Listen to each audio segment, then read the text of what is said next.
नमस्कार दोस्तों, स्वागत है आप सभी भाइयों बहनों का आपके अपने ऑनलाइन यूट्यूब चैनल पवन सूत एकेडमी में। दोस्तों, रीट मुख्य परीक्षा नोट्स के बारे में हम लोग चर्चा कर रहे हैं। ये हमारे इकोनॉमिक्स का तीसरा भाग है, जिसमें पहले में हम लोगों ने उद्योगों के बारे में पढ़ा था। दूसरे वाले भाग में हम लोगों ने ऊर्जा संसाधनों के बारे में पढ़ लिया है। पवन ऊर्जा, सौर ऊर्जा, बायोगैस ऊर्जा, इन सभी के बारे में दूसरे भाग में कंप्लीट कर लिया।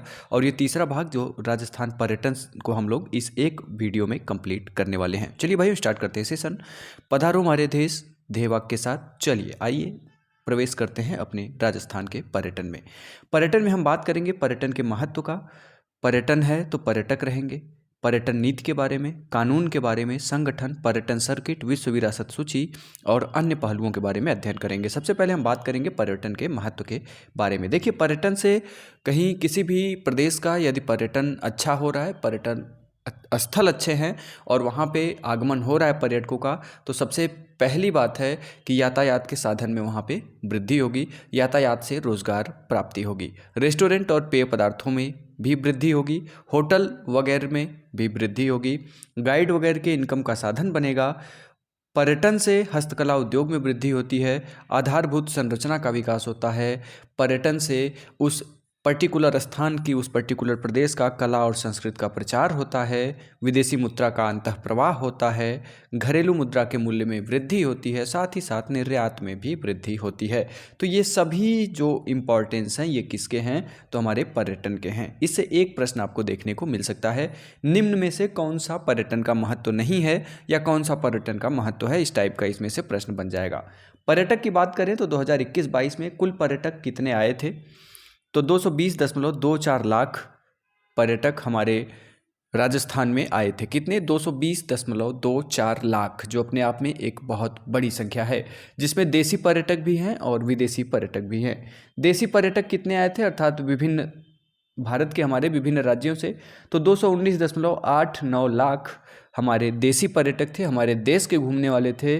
और विदेशी पर्यटकों की संख्या 0.35 लाख थी। अर्थात हम कह सकते हैं 35,000 के लगभग विदेशी पर्यटक राजस्थान में घूमने के लिए आए थे। सर्वाधिक आगमन देशी पर्यटक किस महीने में आते हैं? तो सितंबर में आते हैं। सबसे ज़्यादा जो देशी पर्यटक आते हैं हमारे राजस्थान में घूमने के लिए, तो वो सितंबर में आते हैं। और सबसे कम किस महीने में आते हैं? तो सबसे कम हमारे देसी पर्यटक जून के महीने में आते हैं। वहीं अगर विदेशी पर्यटक जो हमारे यहाँ 35,000 या 0.35 लाख आ रहे हैं, उनमें सबसे अधिक आगमन कब होता है? तो नवंबर महीने में विदेशी पर्यटक आते हैं। सितंबर में हमारे देसी आते हैं, अक्टूबर एक महीने का गैप करके विदेशी भी आ जाते हैं। तो सर्वाधिक आगमन देसी वाले सितंबर में आएंगे, विदेशी वाले हमारे नवंबर में आते हैं। ठीक है। और जून में न्यूनतम आते हैं विदेशी भी और न्यूनतम आते हैं हमारे देसी पर्यटक भी। तो इतना तो फैक्ट आपको याद होना चाहिए। टोटल पर्यटक 2021-22 में कितने आए? तो 220.24 लाख। देसी पर्यटक कितने थे? तो 219.89 लाख। विदेशी पर्यटक कितने थे? तो 35,000 या 0.35 लाख थे। सर्वाधिक आगमन कब होता है देसी पर्यटक का? तो सितंबर में होता है। एक महीने का गैप करेंगे, उसके बाद सर्वाधिक आगमन विदेशियों का कब होता है? तो नवंबर में होता है। सबसे कम देसी और विदेशी पर्यटक किस महीने में आते हैं? तो जून के महीने में आते हैं। बिल्कुल आपके दिमाग में ये फीड हो जाना चाहिए। बात करें प्रमुख देसी पर्यटक जो आते हैं, वो प्रमुख किस स्थान पे जाते हैं? तो सबसे ज़्यादा प्रमुख वो हमारे अजमेर पे जाते हैं। अजमेर ज़िले में सबसे अधिक हमारे देसी पर्यटक जाते हैं। ठीक है ना। चलिए, अजमेर, पुष्कर, जयपुर, जोधपुर और उदयपुर, ये 5 जगहों पर हमारे देसी पर्यटक ज़्यादा फोकस करते हैं घूमने के दृष्टिकोण से। सबसे पहले अजमेर, उसके बाद पुष्कर में ब्रह्मा जी का मंदिर भी है पुष्कर में, जयपुर जिसे पिंक सिटी कहते हैं, जोधपुर और उदयपुर। ठीक है। तो ये 5 जगह हमारे देसी पर्यटक प्रेफर करते हैं घूमने के दृष्टिकोण से। और जो विदेशी आते हैं उनमें प्रमुख स्थान क्या है? तो जयपुर सबसे पहले पे आता है। दूसरे पे जोधपुर, उदयपुर, रणकपुर, पाली और जैसलमेर।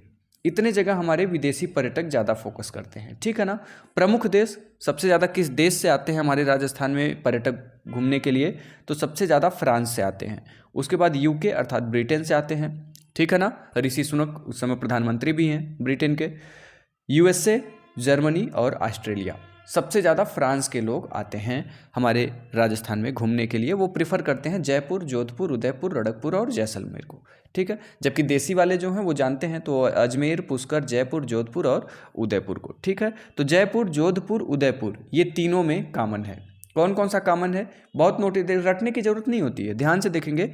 जयपुर, जोधपुर, उदयपुर, ठीक है। तो जयपुर, जोधपुर, उदयपुर, देसी भी जा रहे हैं, विदेशी भी जा रहे हैं। अजमेर और पुष्कर हमारे दो जो देसी लोग हैं हमारे देश के हैं, वो ज़्यादा प्रिफर करते हैं अजमेर और पुष्कर को, और जो विदेशी हैं वो रणकपुर और जैसलमेर को। ये तो बस दो दो दो हमको याद करना है, बाकी जयपुर, जोधपुर, उदयपुर तो सब में आ रहे हैं, है ना। तो देसी वालों के लिए अजमेर, पुष्कर याद कर लीजिए, विदेशी वालों के लिए रणकपुर और जैसलमेर याद कर लीजिए, ठीक है ना। देखिए कितना बढ़िया, कितना शॉर्ट ट्रिक है। पर्यटन विकास हेतु पर्यटन नीति कब बनाई गई, तो 2020 के बारे में हम चर्चा करेंगे। पर्यटन विकास हेतु पर्यटन नीति 2020, समयावधि कितनी, तो 5 वर्ष और नवीन नीति के आने तक, ठीक है। जो 2020 बनाई गई है ये इसकी अवधि 5 वर्ष है, या तब तक प्रभावित रहेगी जब तक हमारी पर्यटन विकास हेतु नई पर्यटन नीति नहीं बन जाती। तो अभी हम 20 के बारे में चर्चा कर रहे हैं। उद्देश्य क्या है, तो राजस्थान राज्य को अग्रणी पर्यटन ब्रांड के रूप में स्थापित करना, सड़क, रेलवे एवं वायु मार्ग द्वारा पर्यटन स्थलों की कनेक्टिविटी में सुधार करना, साथ ही साथ राज्य में आवासीय आधारभूत ढांचे का विकास करना, महिला पर्यटकों के लिए सुरक्षित वातावरण बनाना, ग्रामीण पर्यटक को बढ़ावा देना, पर्यटन के क्षेत्र में निजी निवेश और अनुसंधान को बढ़ावा देना। तो इतनी बातें बड़ी कॉमन सी बातें हैं और मुझे उम्मीद है कि सबको पता होगी। इको पर्यटन नीति जुलाई 2021, इको पर्यटन नीति बनाने वाला राजस्थान देश का पहला राज्य है जिसने इको पर्यटन नीति को बनाया। तो इको पर्यटन नीति जुलाई 2021, उद्देश्य क्या है इसका, तो पर्यावरणीय संरक्षण का उद्देश्य अर्थात प्रकृति के सावधानीपूर्वक संरक्षण पर केंद्रित नीति जिसमें महत्वपूर्ण एवं कम प्रभाव वाले पर्यटन स्थलों को प्रोत्साहित करना और उनका विकास करना।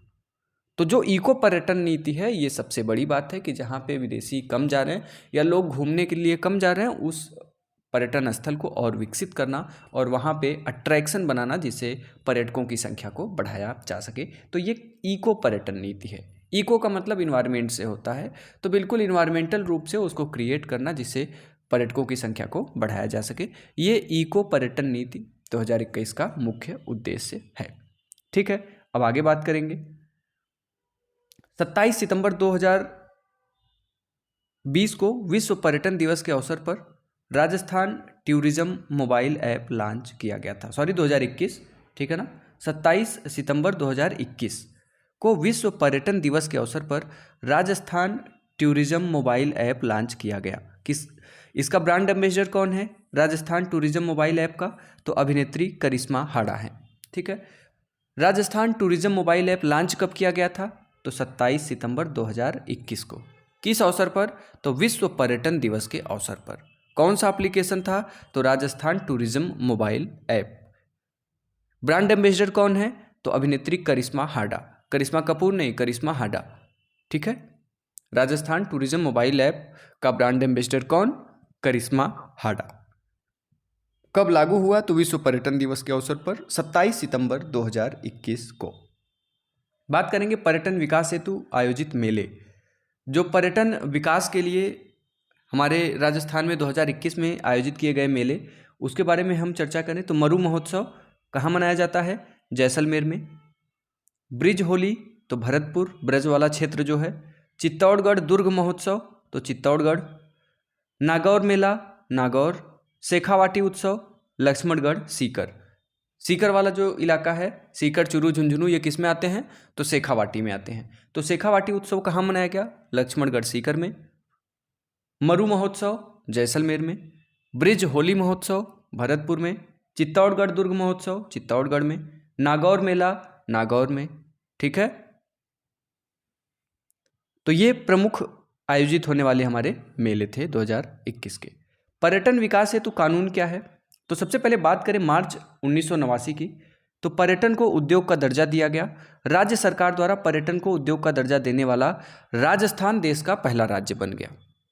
पर्यटन को उद्योग का दर्जा कब दिया गया, बहुत महत्वपूर्ण है कि पर्यटन को उद्योग का दर्जा कब दिया गया। तो आपको पता होना चाहिए मार्च 1989 में पर्यटन को उद्योग का दर्जा दिया गया, ठीक है।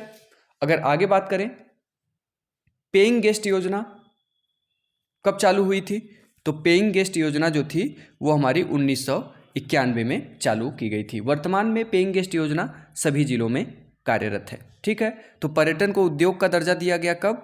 मार्च 1989 में। और पेइंग गेस्ट योजना कब चालू हुई? तो 1991 में। सन 2000 में पर्यटन पुलिस की स्थापना की गई, बहुत महत्वपूर्ण है।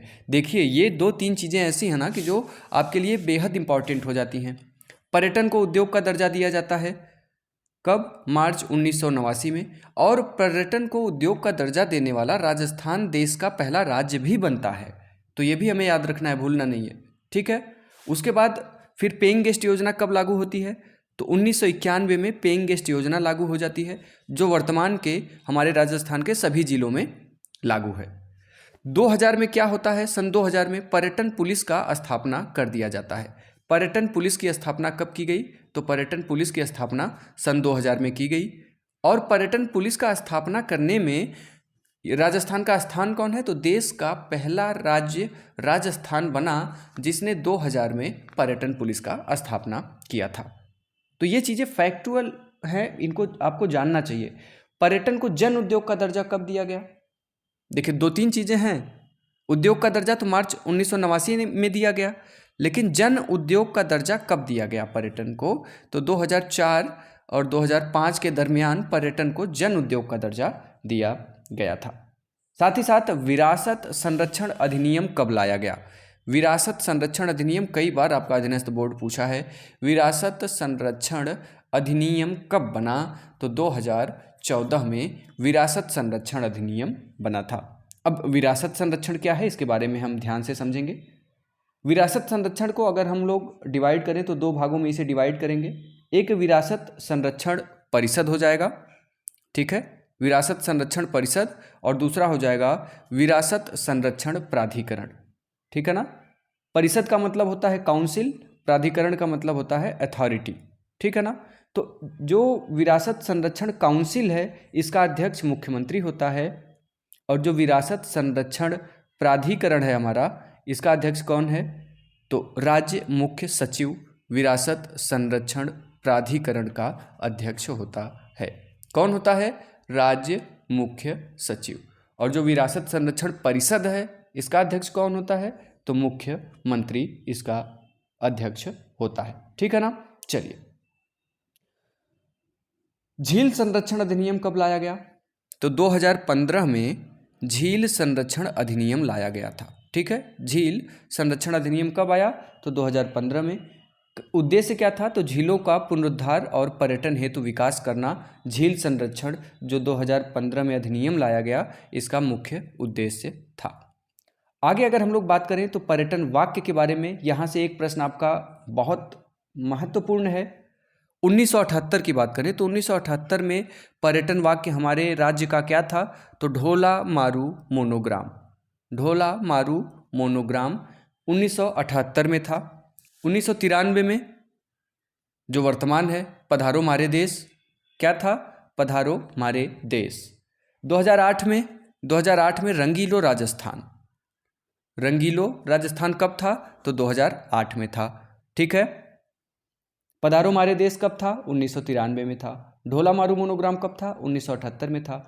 जाने क्या दिख जाए 2016 में था। और पधारो मारे देश 1993 वाले को 2019 में पुनः पर्यटन वाक्य का दर्जा दिया गया। तो एक बार मेरे साथ बोलिए, मोबाइल से आंख हटाइए। ढोला मारू मोनोग्राम कब था? 1978 में था। 93 में क्या था? पधारो मारे देश। 2008 में क्या था? रंगीलो राजस्थान। 2016 में क्या था? जाने क्या दिख जाए। 2019 में क्या था? 1993 वाले को कॉपी कर लीजिए, पधारो मारे देश। ठीक है। तो ये इंपॉर्टेंट चीज़ें हैं, 5 ही है। फिर से एक बार बोलिए। 1978 में ढोला मारू मोनोग्राम, 93 में पधारो मारे देश, 2008 में रंगीलो राजस्थान, 16 में जाने क्या दिख जाए, 19 में क्या हो जाएगा? पधारो मारे देश। ठीक है। पर्यटन विकास कोष के बारे में बात करें, बजट 2020-21 में पर्यटन विकास कोष के बारे में चर्चा किया गया। कोष राशि कितनी? तो 100 करोड़। परिवर्तन कितना हुआ? तो 2020-21 में 500 करोड़। ठीक है। परिवर्तन 2022-23 में 1000 करोड़। जो बजट हमारा पर्यटन विकास कोष 20-21 में चर्चा किया गया कि पर्यटन विकास कोष बनाया गया। कोष राशि कितनी थी? 100 करोड़ थी। फिर 21-22 में परिवर्तित होकर कितना हो गया? 500 करोड़ हो गया। 2022-23 में जो पर्यटन विकास कोष है उसकी राशि कितनी हो गई? तो 1000 करोड़ हो गई। ठीक है, बहुत महत्वपूर्ण है, याद रखिएगा। 100 से 500, 500 से 1000। ठीक है, 22-23 में 1000। आगे बात करेंगे हम लोग पर्यटन विकास हेतु संगठन के बारे में। पर्यटन विकास हेतु कौन कौन से प्रमुख संगठन हैं? तो 1956 में पर्यटन विभाग जयपुर की स्थापना की गई थी। तो बहुत महत्वपूर्ण है, पर्यटन विभाग जयपुर की स्थापना कब की गई? कई बार पूछा हुआ है। 1956, बिल्कुल गलत नहीं करना है। RTDC, Rajasthan tourism development corporation. RTDC का पूरा नाम क्या है? Rajasthan tourism development corporation. स्थापना कब होती है आरटीडीसी की? तो 1979 में होती है या 79 में होती है। ठीक है, 79 भी बोल सकते हैं, 79 भी बोल सकते हैं। तो RTDC, Rajasthan tourism development corporation, स्थापना अप्रैल 1979। उद्देश्य क्या था? तो राज्य में पर्यटन का विकास करना, पर्यटन से संबंधित सभी प्रकार की गतिविधियों को आयोजित करना, अस्थायी होटल व्यवस्था करना, पर्यटन विकास हेतु मेले महोत्सव का आयोजन करना। ये RTDC, Rajasthan tourism development corporation, इसका उद्देश्य था। स्थापित हुआ था 1979 में, राजस्थान टूरिज्म डेवलपमेंट कारपोरेशन। ठीक है ना। चलिए बात करेंगे आगे होटल विकास निगम। तो 1965 में होटल विकास निगम बनाया गया। कहाँ पे? जयपुर। होटल विकास निगम कहाँ बनाया गया? तो जयपुर में। कब बनाया गया? तो 1965 में। कब बनाया गया? 1965 में। उद्देश्य क्या था? तो आवासीय भोजन सुविधा को उपलब्ध कराने के लिए हमारे होटल विकास निगम की स्थापना 1965 जयपुर में की गई थी। बात करेंगे रिटमान की। ठीक है, रिटमान का पूरा नाम क्या है? तो Rajasthan institute for tourism management. ठीक है, क्या है?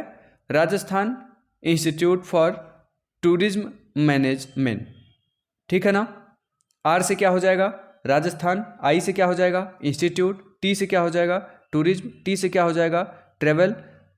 मैन से क्या हो जाएगा? मैनेजमेंट। तो Rajasthan institute for tourism travel and management. यहाँ पे ट्रेवल छूट गया है ना, टूरिज्म ट्रेवल नोट कर लीजिएगा, टूरिज्म ट्रेवल मैनेजमेंट। ठीक है ना। चालू कब किया गया था इसे? तो 29 अक्टूबर 1996 को रिटमान चालू किया गया था। पूरा नाम है Rajasthan institute for tourism and travel management. ठीक है ना, टूरिज्म एंड ट्रेवल मैनेजमेंट। ठीक, Rajasthan institute for tourism and travel management रिटमान का पूरा नाम है। 29 अक्टूबर 1996 को चालू किया गया। उद्देश्य क्या था रिटमैन का?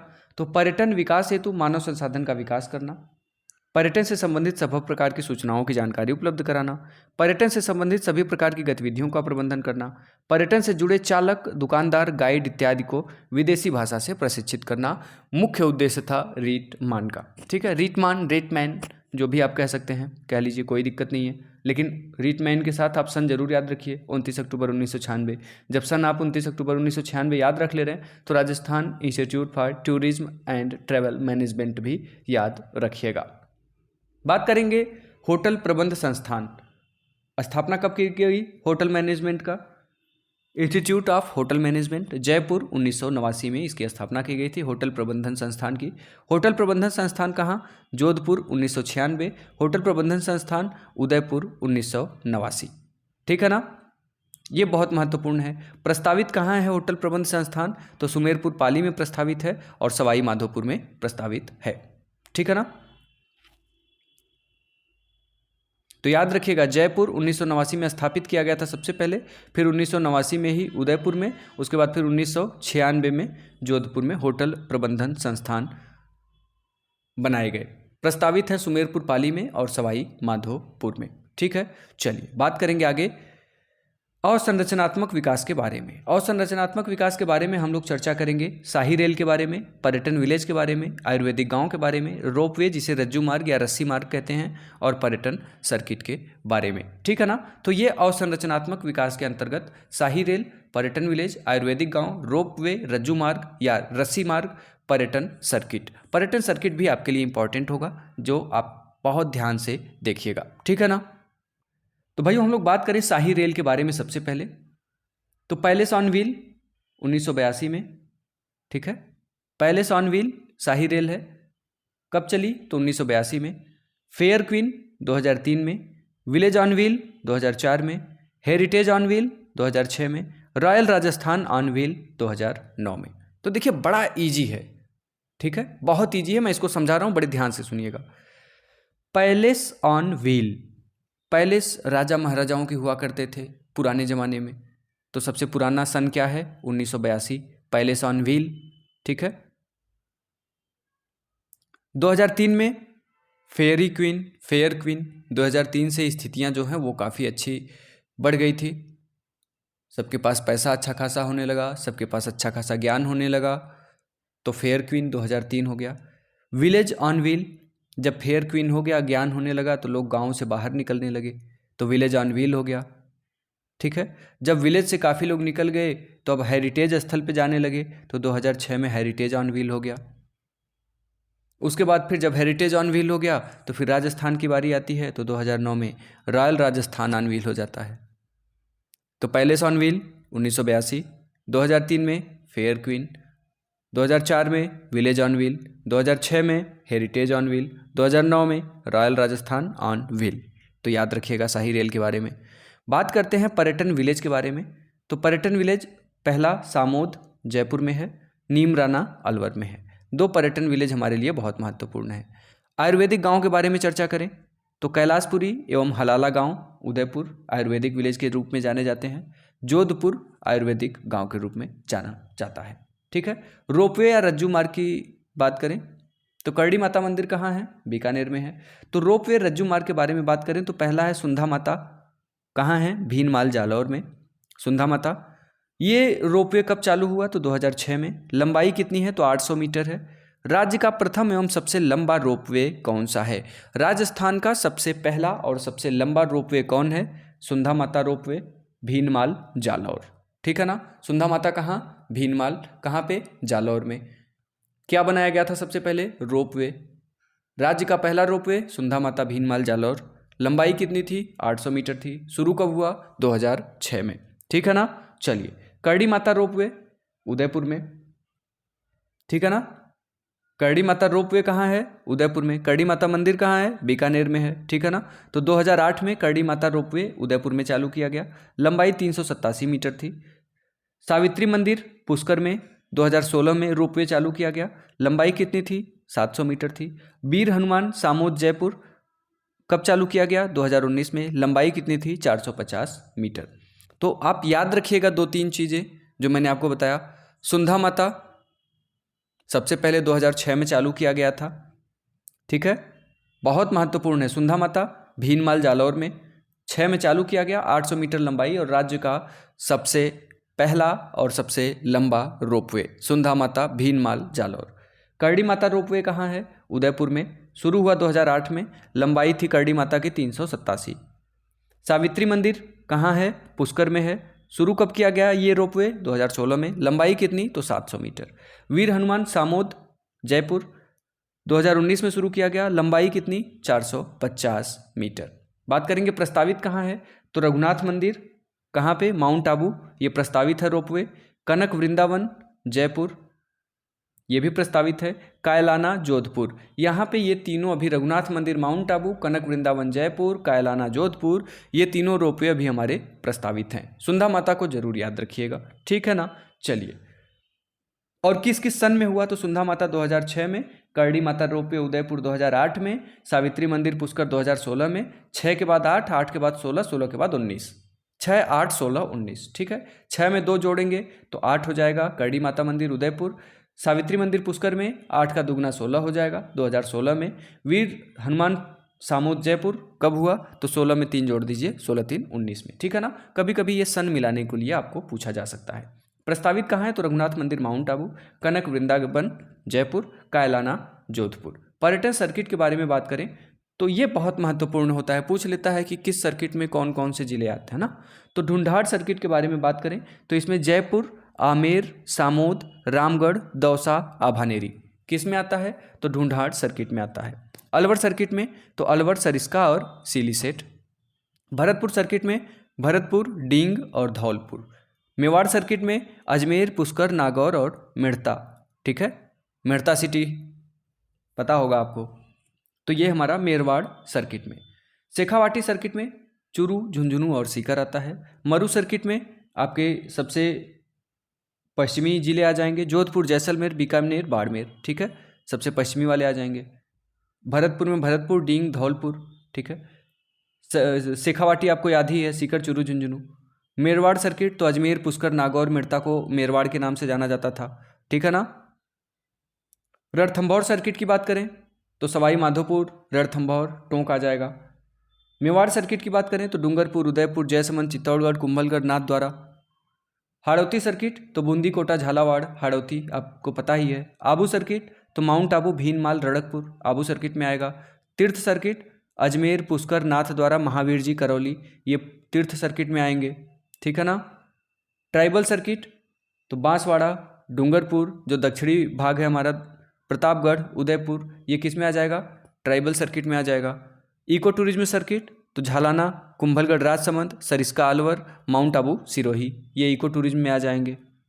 पुरातात्विक सर्किट तो राज्य के सभी संभागों को जोड़कर बनाया गया सर्किट पुरातात्विक सर्किट है। तो अजमेर, बीकानेर, भरतपुर, जयपुर, जोधपुर, उदयपुर, कोटा, ठीक है। आपको यहाँ से अजमेर, जयपुर, जोधपुर, अजमेर, जयपुर, जोधपुर, ठीक है ना। भरतपुर, बीकानेर, उदयपुर, कोटा, ऐसे याद करेंगे, दो दो का बना के हो जाएगा बड़ा आसानी से। तो अजमेर, जयपुर, जोधपुर पुरातात्विक सर्किट, बीकानेर, भरतपुर और उदयपुर, कोटा, ये हमारे 8 जो हैं 7, ये क्या हैं तो पुरातात्विक सर्किट हैं। विश्व विरासत सूची में स्थल की बात करें तो विश्व विरासत सूची में वर्तमान में कुल 9 स्थल हैं, जिनमें से 8 ऐतिहासिक स्थल विश्व विरासत सूची में हैं और 1 प्राकृतिक है, ठीक है ना। तो केवलादेव घाना पक्षी विहार राष्ट्रीय उद्यान कहाँ है, भरतपुर में, 1985 में स्थापित किया गया था। ऐतिहासिक स्थल की बात करें, ये हमारा क्या है ना पता है, ये जो केवलादेव है ये हमारा एक प्राकृतिक विश्व विरासत सूची में शामिल स्थल है। क्या है, केवलादेव घाना पक्षी विहार, कहाँ पे है ये तो भरतपुर में। केवलादेव घाना पक्षी विहार राष्ट्रीय उद्यान कहाँ है, भरतपुर में है। कब स्थापित हुआ, 1985 में, और ये एकमात्र विश्व विरासत सूची में शामिल प्राकृतिक स्थल है केवलादेव, ठीक है। ऐतिहासिक स्थल की बात करें तो जंतर मंतर जयपुर 2010 में शामिल किया गया। 2013 में राज्य के 6 दुर्गों को शामिल किया गया था। बहुत महत्वपूर्ण है कि 2013 में राजस्थान के कितने दुर्गों को विश्व विरासत सूची में शामिल किया गया था। केवलादेव घाना पक्षी विहार भरतपुर वाला जो है ये एक प्राकृतिक मतलब आप कह सकते हैं कि विश्व विरासत सूची का है। अगर हम आपके ऐतिहासिक स्थल की बात करें तो जो बाकी हमारे 8 बच जाते हैं, कुल 9 विश्व विरासत सूची में हैं, तो एक प्राकृतिक केवलादेव घाना पक्षी विहार भरतपुर को हटा दें तो 8 ऐतिहासिक बचता है, जिसमें पहला जंतर मंतर हो गया जयपुर का, ठीक है। 2013 में अभी 6 दुर्गों को शामिल किया गया। वो 6 दुर्ग कौन कौन से हैं तो आमेर दुर्ग, जैसलमेर दुर्ग, रणथंभौर दुर्ग, चित्तौड़गढ़ दुर्ग, कुंभलगढ़ दुर्ग, गागरोन दुर्ग, झालावाड़, ठीक है। ये 6 जो हैं ये 2013 में शामिल किए गए। और जयपुर परकोटा 2019 में जयपुर परकोटा को शामिल किया गया था। किस में शामिल किया गया था, विश्व विरासत सूची में। इस प्रकार कुल कितने हो गए तो 9 हो गए, 1 प्राकृतिक, 8 ऐतिहासिक। प्राकृतिक में केवलादेव घाना पक्षी विहार भरतपुर और जंतर मंतर, ठीक है, कहाँ पे, जयपुर। बाकी के 6 दुर्गों को, 6 ऐतिहासिक दुर्गों को 2013 में शामिल किया गया था। कौन कौन से थे तो आमेर दुर्ग था, जैसलमेर दुर्ग था, रणथंभौर दुर्ग था, चित्तौड़गढ़ दुर्ग था, कुंभलगढ़ दुर्ग था और गागरोन दुर्ग था। साथ ही साथ 2019 में जयपुर परकोटा को शामिल किया गया था। पूछा गया प्रश्न है, जयपुर परकोटा को विश्व विरासत सूची में कब शामिल किया गया, 2019 में शामिल किया गया था, ठीक है। जियो हेरिटेज साइट कौन सी है तो रामगढ़ क्रेटर 12 में जियो हेरिटेज साइट है। राज्य का प्रथम हेरिटेज रेलवे स्टेशन कौन सा है तो सवाई माधोपुर जंक्शन। राज्य का प्रथम heritage station Sawai Madhopur junction. 2014 में यूनेस्को द्वारा जयपुर शहर को क्राफ्ट सिटी का दर्जा दिया गया। बहुत महत्वपूर्ण कि किस शहर को क्राफ्ट सिटी का दर्जा दिया गया, तो जयपुर को दिया गया। कब दिया गया? 14 में दिया गया। किसके द्वारा दिया गया? यूनेस्को के द्वारा दिया गया था। जयपुर को क्राफ्ट सिटी का दर्जा यूनेस्को ने दिया 2014 में। राज्य का प्रथम महिला रेलवे स्टेशन कौन सा? तो गांधीनगर, गुजरात वाला नहीं, गांधीनगर जयपुर का एकमात्र ऐसा रेलवे स्टेशन जो प्रथम महिला रेलवे स्टेशन के नाम से जाना जाता था। अर्थात गांधीनगर जयपुर वाला जो है, यहाँ गांधीनगर में टोटल महिला स्टाफ है, अर्थात रेलवे के कर्मचारियों में टोटल महिलाएं हैं। गांधीनगर जयपुर एकमात्र ऐसा स्टेशन है और राज्य का प्रथम महिला रेलवे स्टेशन भी इसे कहा जाता है, गांधीनगर जयपुर को। राज्य का प्रथम महिला पुलिस स्टेशन, ऐसा पुलिस स्टेशन जहाँ पे महिलाएं ही हैं केवल, कोई पुरुष कांस्टेबल, कोई पुरुष दरोगा, कोई पुरुष एसपी नहीं है। जो थाना है वहाँ राज्य का प्रथम महिला पुलिस स्टेशन के नाम से भी वही जाना जाता है जो प्रथम महिला रेलवे स्टेशन के नाम से। तो भैया मेरे, गांधीनगर जयपुर प्रथम महिला रेलवे स्टेशन, प्रथम महिला पुलिस थाना, गांधीनगर जयपुर। घोल के पी लो। हृदय योजना की बात करें तो कब चालू किया गया? 2015 में। इसका उद्देश्य क्या था? तो पुरातात्विक महत्व के शहरों का पर्यटन हेतु विकास करना हृदय योजना का महत्वपूर्ण उद्देश्य था। हृदय योजना चलाया कब गया? 2015 में। कुल स्थल ऐसे कितने चिन्हित किए गए? तो 12। इसे 2019 में प्रसाद योजना में मिला दिया गया। पूछ लेगा हृदय योजना कब चली? 2015 में। काम क्या था? तो पुरातात्विक महत्व के शहरों को पर्यटन हेतु विकसित करना। कितने स्थल थे? तो 12 स्थल थे। इसे 2019 में प्रसाद योजना में मिला दिया गया। तो हृदय योजना 2015 वाले को प्रसाद योजना में कब मिलाया गया? 2019 में मिलाया गया। ठीक है ना, जब परकोटा को आपके क्या किया गया? विश्व विरासत सूची में शामिल किया गया था। उसी समय हृदय योजना को प्रसाद योजना में मर्ज कर दिया गया।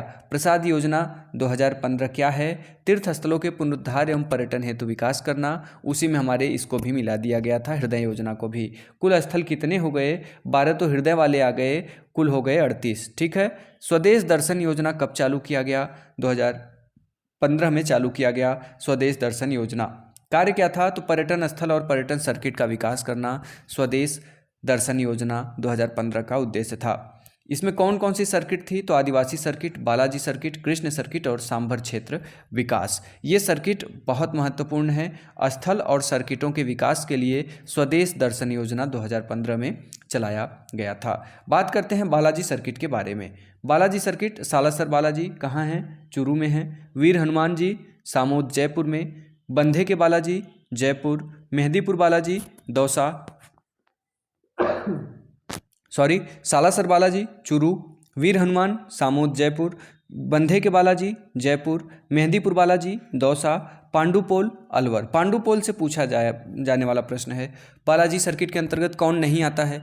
ऑप्शन दे देगा सालासर, वीर हनुमान, बंधे के बालाजी और एक कोई अलग से दे देगा। तो आपको याद होना चाहिए, सालासर बालाजी चूरू में है, वीर हनुमान सामोद जयपुर, बंधे के बालाजी जयपुर, मेहंदी बालाजी दौसा, पांडुपोल अलवर। ठीक है ना। चलिए कृष्ण सर्किट के बारे में पढ़ते हैं। कृष्ण सर्किट में नाथ द्वारा राजसमंद, गोविंद देव जी जयपुर, चरण मंदिर जयपुर, कनक वृंदावन जयपुर। तो ये तो आपको याद ही होना चाहिए। नाथ द्वारा राजसमंद में है।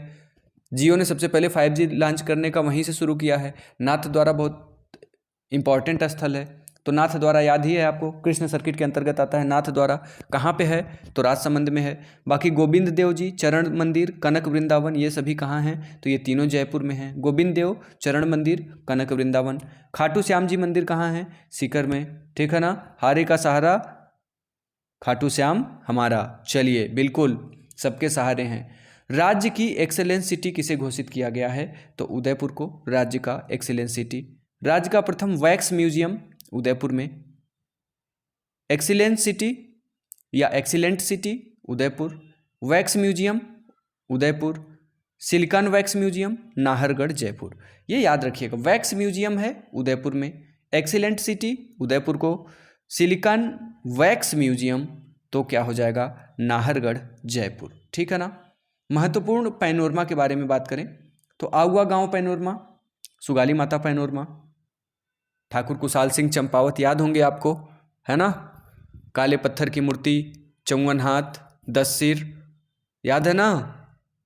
हाँ, तो आउआ गांव पैनोरमा, सुगाली माता पैनोरमा अगुआ पाली में, गुरु गोविंद गिरी पैनोरमा मानगढ़ बांसवाड़ा में, परशुराम पैनोरमा मातृकुंडिया चित्तौड़गढ़ में है, महाराजा सूरजमल पैनोरमा भरतपुर, राणा सांगा पैनोरमा खानवा भरतपुर, संत लक्ष्मीदास पैनोरमा नागौर, एक बार मेरे साथ बोलिए, आउआ गांव पैनोरमा सुगाली माता पैनोरमा अगुआ पाली, गुरु गोविंद गिरी पैनोरमा मानगढ़ बांसवाड़ा, परशुराम पैनोरमा मातृकुंडिया चित्तौड़गढ़, महाराजा सूरजमल पैनोरमा भरतपुर में, राणा सांगा पैनोरमा खानवा भरतपुर, संत लक्ष्मीदास पैनोरमा नागौर। ठीक है ना, ठीक है ना। चलिए चलते हैं आगे। संत जंभेश्वर पैनोरमा नागौर, ठीक है, बहुत महत्वपूर्ण। संत सुंदरदास पैनोरमा दौसा में, संत धन्ना पैनोरमा टोंक में, संत पीपाजी पैनोरमा गागरोन में, संत मावजी पैनोरमा डूंगरपुर, कालीबाई पैनोरमा डूंगरपुर,